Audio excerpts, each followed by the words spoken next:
Hey everyone, this is Giancarlo Veronini coming to you from BlizzCon 2009. I'm joined by Kevin and Leonard from Blizzard Entertainment, and we're here to talk a little bit about Diablo 3.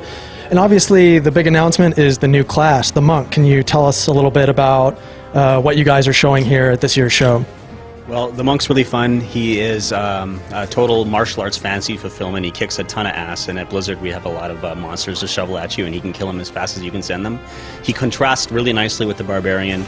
The Barbarian is like a solid tank, like an M1 Abrams tank, and this guy's more like a Delta Force unit that can sneak all over the place and slaughter things like crazy. So it's really fun. We're really happy to reveal him, and we look forward to revealing more in the future. Were you worried at all about, since there's an assassin class in Diablo 2, were you worried at all that people might think initially, oh, well, what's the difference between the assassin and the monk?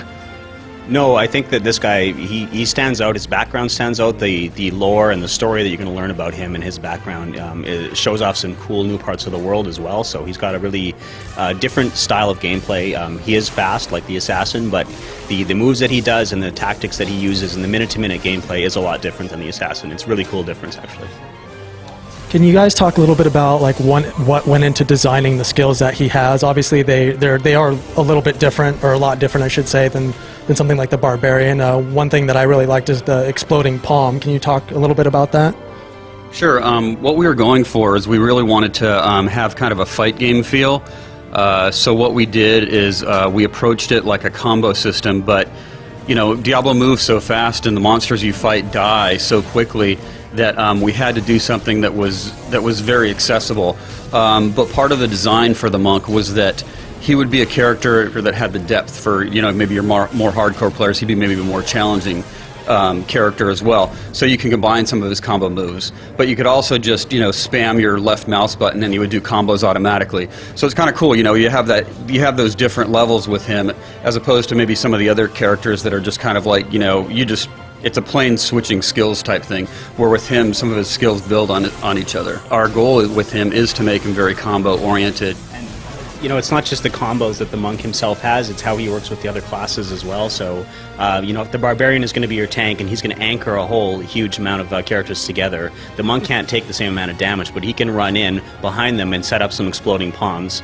You know, the Barbarian can do a stomp and stun everybody, and then they all blow up together in some giant cascade of blood, and it's really awesome. So the abilities have a lot of depth, not just with the monk, but with all of the classes that he plays with as well.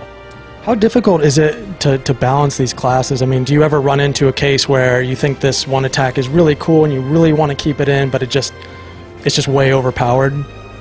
We do run into that, and we tend to bring everybody else's power up as opposed to make that one less powerful. So that's sort of one of the Blizzard design philosophies. If it's awesome, don't make it less awesome. Maybe make it harder to get, or bring everyone else up to the same level of awesome. We iterate endlessly, and this is one of the reasons it takes the games a long time to make, is because we want to make sure everything's perfect and play it thousands and thousands of times to make sure it's all perfectly working well together before we release it.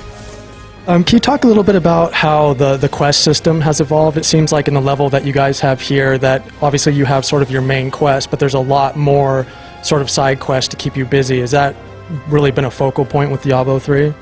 It has been, yeah. People saw at BlizzCon last year we had a few quests and something more linear. This year the area is a lot more wide open. There's a huge, expansive area and a lot of different little events and scenes, and they're all very randomized. So, you know, the Diablo 2 story was fairly linear. In this case, there's a lot of different things that you can do in any given playthrough. There's different plots, there's different twists on the story, and as you go through it, especially in this area, you're going to see all sorts of different combinations of quests and stories and adventures. So we're trying a lot of things out, and we're really curious to see what the feedback will be. And when can we expect Diablo 3 to be released? After a lot of iteration and careful consideration when it's done.